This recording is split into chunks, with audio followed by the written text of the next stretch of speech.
What's up, everyone, and welcome back to Movie Raised.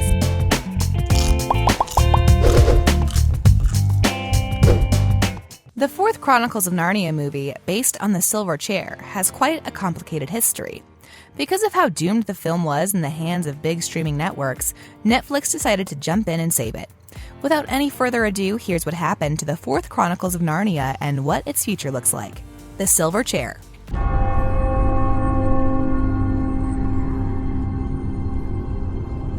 It's been a while since Netflix got the rights to adapt the works of the C.S. Lewis Company. However, ever since, only a small progress was made regarding Narnia 4. Thankfully, as of September 2021, we've heard some great news. The Lion, the Witch, and the Wardrobe is certainly the most successful of these three Narnia films. But when Prince Caspian was released to the audience, the entire franchise faced a downhill. We're not saying that fans didn't enjoy the film, it is quite the opposite, but the film made a really small amount of money. This was the reason for Disney to take its hands off Narnia. When The Voyage of the Dawn Treader was released, a film produced by Walden Media, the film proved to be a huge disappointment. This was kind of a sign for the creators to quit any continuation of Narnia. But Netflix doesn't really care that the last two films were proved to be a huge failure, and the streaming network seems pretty interested in a continuation. Hopefully, the fourth film will have a much better storyline. That said, The Silver Chair definitely deserves its green light. Let's get into more details, shall we? Chronicles of Narnia 4: Doomed History. C.S. Lewis's fantasy novels started their film journey with the 2005's The Chronicles of Narnia, The Lion, the Witch, and the Wardrobe. Co-produced by Disney and directed by Andrew Adamson, the film was an enormous hit. With zero lack of originality, the 2005's The Chronicles of Narnia, The Lion, the Witch, and the Wardrobe took the world by storm. A sequel, Prince Caspian, was released 3 years later, but when you compare the amount in the box office, you'll notice a huge difference: $745 million versus $419.7 million. However, no one still considered giving up, as the second film was also followed by a sequel, The Voyage of the Dawn Treader, which was released 2 years later. It made $415 million, which wasn't enough for the franchise's new distributor, Fox. After this, there were some ideas to adapt The Magician's Nephew, which would have been a prequel to the other Narnia books. However, Walden Media, the franchise co-producer, failed to keep the Narnia film rights in 2011. In 2013, the C.S. Lewis Company made a deal with the Mark Gordon Company to buy The Silver Chair, which is the fourth book in the series. So what happened next? The Silver Chair had no progress at all until 2016. This is when Sony decided to jump in and save the franchise, but because all of the original cast members were older than needed for the continuation of the franchise, Sony planned to continue the franchise with a different cast.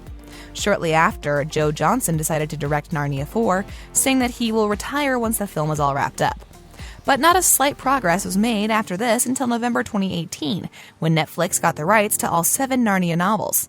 Let's check more details regarding Narnia 4 progress, shall we? The status of Chronicles of Narnia 4 now. In November 2018, Netflix and the C.S. Lewis Company announced a new collaboration to adapt the books into a television series. In 2019, Matthew Aldrich was set to produce and write the series.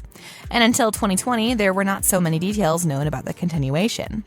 But since we're talking about a successful franchise, Netflix is, without a doubt, working on it.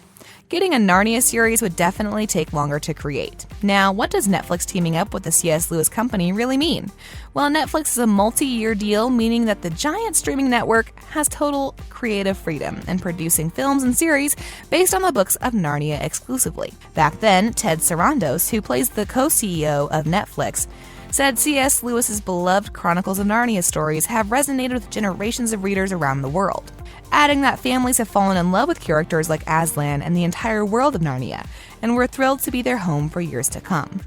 Mark Gordon, co-producer of Netflix's upcoming Chronicles of Narnia adaptations, said, "After Game of Thrones, anything that smells or looks like Game of Thrones is something that people are excited about." So now people are kind of worried that Netflix will try to make Narnia too much like Game of Thrones or The Lord of the Rings, when Narnia is, well, quite different.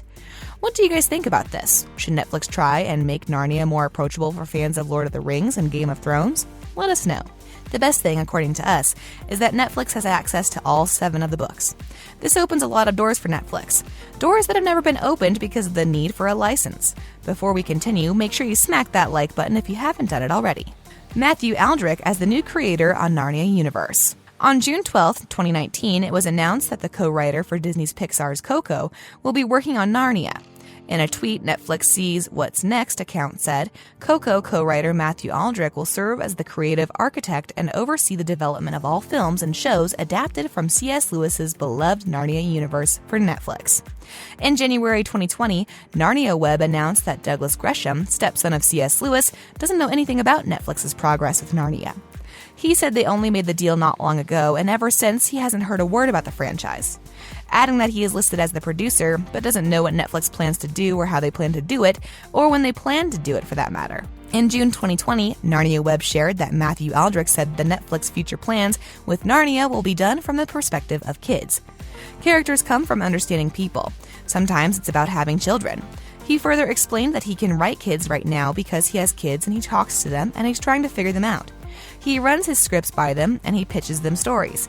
Since this announcement, Netflix said that Narnia team were pretty quiet until January 2021 when Scott Stuber, who heads Netflix's film division, told the New York Times that the continuation of Narnia will be released after 2022, meaning that Netflix is busy with other projects that the streaming program considers priorities, from Doctor Strange 2 and Venom to Top Gun, Maverick, and Mission Impossible 7. Netflix's hands are full. However, you have nothing to worry, guys.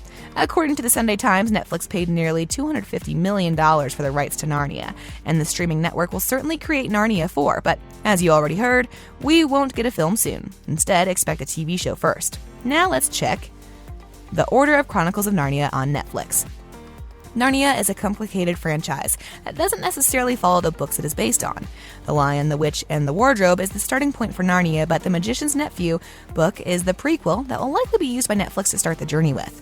If Netflix decides to start with The Magician's Nephew, they will have the most natural order of the franchise and thankfully, enough material to keep us entertained for a long, long time. This would mean Netflix would adapt the books in the HarperCollins order, which would be the following: The Magician's Nephew, The Lion, the Witch, and the Wardrobe, The Horse and His Boy, Prince Caspian, The Voyage of the Dawn Treader, The Silver Chair, The Last Battle. According to a lot of fans, Netflix's adaptation of the franchise won't be the same as the already familiar films in the franchise. In fact, most fans think that we're going to see a much more difficult and dark narrative. Georgie Henley, who played Lucy in the Disney franchise, has said she's interested in starring in the Netflix project, but admitted it probably won't happen. How do you guys feel about the future of Narnia? Do you think it is a good idea for Netflix to create a continuation? Let us know down in the comment section below. If you enjoyed our video, make sure you subscribe to our channel so you'll never miss any of our videos in the future. As always, thanks for watching.